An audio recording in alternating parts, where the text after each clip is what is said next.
नमस्कार दर्शक बंधु, रियाज किचन को आपण मानक स्वागत।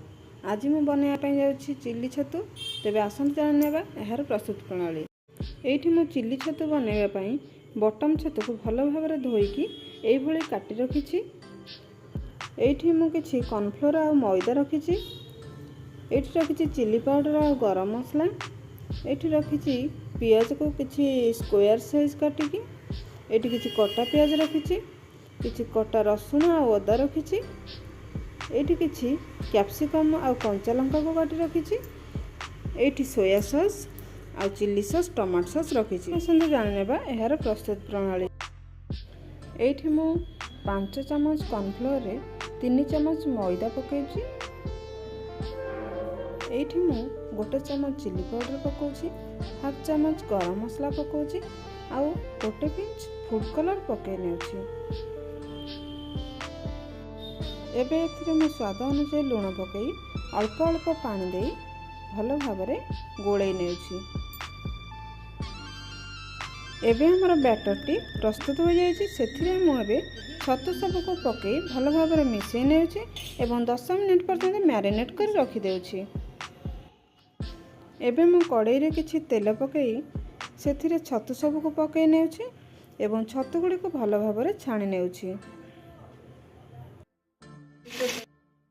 छतु गुडी को एबे भल भाव हो आसलानी।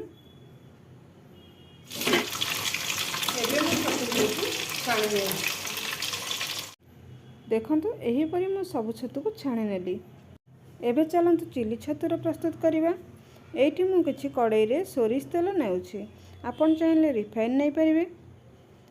एबे एठी मु काटी रखिथिबा अदा और रसुण को पकई नेउछि, आउ किछि काटिथिबा कंचा लंका पकाउछि। एबे एठी काटी रखिथिबा पियाज को पकई नेउछि एवं एहाकू भल भाव भाजी नेउछि।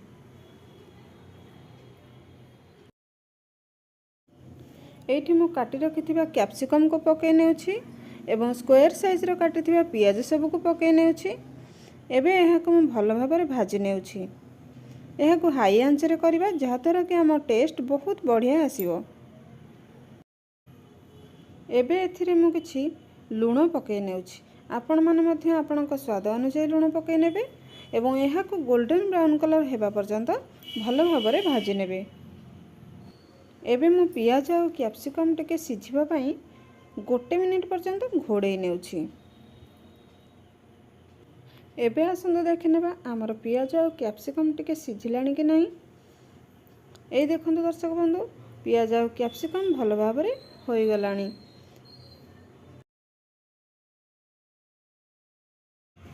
एबे सेथिरे मु हाफ चम्मच चिल्ली पाउडर पकई नेउछि,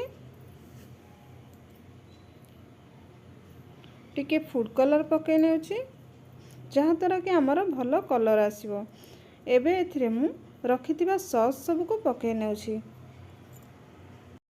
एबे मु पियाज और कैप्सिकम सहित सेही मसला सब को भल भाव मिसई नेउछि एवं इनको 2 मिनिट पर्यंत घोड़े नेउछि। एबे 2 मिनिट होई सरछि, चलंतु देखिबा। ए देखंतु आमर पियाज और कैप्सिकम मसला सहित भल भाव मिसी जाइछि। एबे सेथिरे छाणी रखिथिबा छतु सब को पकई नेबा एवं भल भाव मिसई नेबा।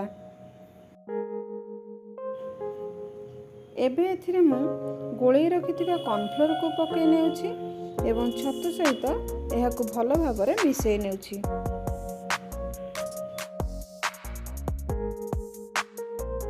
एबे देखंतु दर्शक बंधु, आमर चिल्ली छतुटी संपूर्ण रूपे प्रस्तुत हो जाइछि। एबे एहाकू आमे बाउल को काढी नेबा। एबे देखंतु दर्शक बंधु, एही चिल्ली छतुटी केते सुंदर देखा जाउछि। एहाकू आपण निज घरे बनै नान, परोटा एवं रोटी सहित खाई परिबे। जदि मो भिडियोटी आपण मानको पसंद आसी थाए तेबे मो चैनल टी को लाइक, शेयर एंड सब्सक्राइब कर देबे आ कमेंट करबा को जमार भी भूलिबे नहीं।